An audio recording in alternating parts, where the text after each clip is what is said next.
आ देखे छे गांव में बड़ा सुंदर घाट बाट सजल छे। सजते नहीं था। हाँ सीढ़ी सब से हो बनल छे एबेर। हाँ छठ के परवेले है ना। एबेर मरकरी भुर चुकिया जे होई छे बड़का बड़का वाला से हो लागल छे। हाँ रास्ता पेरा पोखर घाट सब सजल है। आ डीजे सब से हो लागल छे। बाप रे डीजे मुजाबाद आ हे ओतबे में की आ कलाकारों सब आयल छे। हाँ बड़ा निक निक कलाकार सब आयल छे। हाँ तो चलो न कदी छठी घाट। हाँ चल अपना गांव के जो पोखर छे ये प्रोग्रामो देख लेबे। आ प्रोग्रामो देख लेबे दोनों गोटा बैठ के। हाँ की चल यो भैया अर्घ देवे यो भैया अर्घ देवे चलियो छठी घाट पर आ गाम के पोखर घाट पर ना यो भैया अर्घ देवे चलियो छठी घाट पर गाम के पोखर घाट पर ना बउआ के चलै चलू सब कियो छठी घाट पर। ए बउआ बउआ के चलै चलू सब मिल छठी घाट पर गामक पोखर घाट पर। बउआ के चलै चलू सब कियो छठी घाट पर गामक पोखर घाट पर ना। भैया यो अर्घ देवे छठी मई के घाट पर गाम के पोखर घाट पर ना। बहिन के चलै चलू सब कियो छठी घाट पर गामक पोखर घाट पर ना।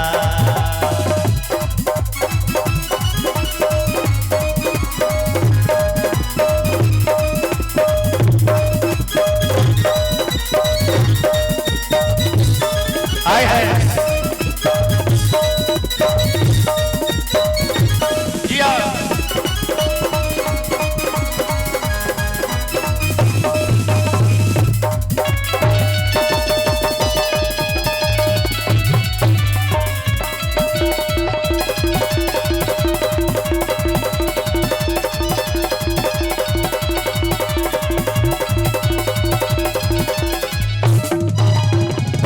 अर्घ में केरा और कुसिया चढ़ई पे जल में होके ठाड़।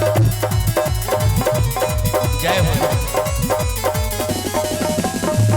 छठी मई के हाँ जल में खड़ा भग जय हो दोनों भाई भाई अर्घ में केरा और कुसिया चढ़ई पे जल में होके ठाड़। जय हो आदित्य देव आशीष देता यो भैया। हाँ बहिन बात आदित्य देव आशीष देता अपन परिवार पर गाम के पोखर घाट पर ना। आदित्य देव आशीष देता अपन परिवार पर गाम के पोखर घाट पर ना। बउआ के चलै चलू सब कियो छठी घाट पर गामक पोखर घाट पर ना।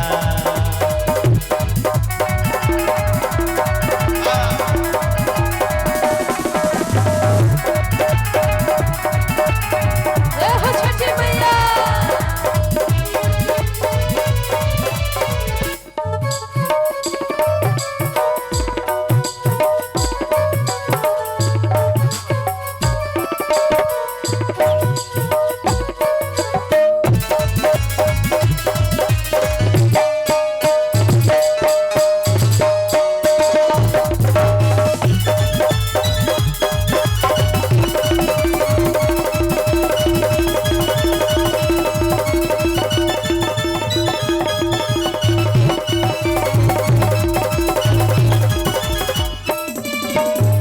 बहिन की बरख भर तकलो हमें बाट उठैबै छठी मैया के हाथ।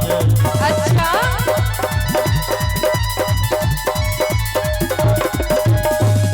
बरख भर तकलो हमें बाट उठैबै छठी मैया के हाथ। हे छठी मैया कृपा छठी मैया कृपा करती हमरो सनया नाथ पर गामक पोखर घाट पर ना।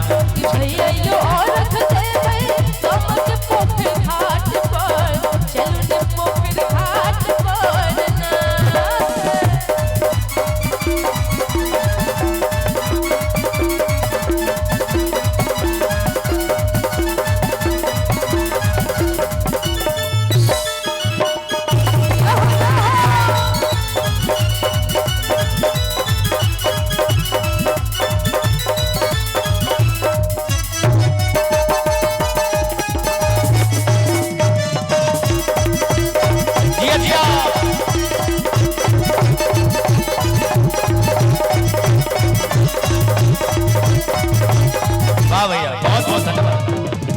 छठी माई के महिमा छै महान, जाने दुनिया ए जान। जरूर छठी माई कृपा करते हो। छठी माई के महिमा छै महान, जाने दुनिया ए जहान। हिनकी कृपा छैयो, हिनके कृपा छैयो, हमरा सब हक माथ पर। गामक पोखर घाट पर हिनके कृपा छैयो, हमरा सबके हाथ पर। गामक पोखर घाट पर ना। बौआ गई चलै चलू सब कियो छठी घाट पर, गामक पोखर घाट पर ना। भैया यो अर्घ देबै, चलियो छठी घाट पर। गामक पोखर घाट पर ना। बहिन के चलै चलू सब कियो छठी घाट पर, गामक पोखर घाट पर ना।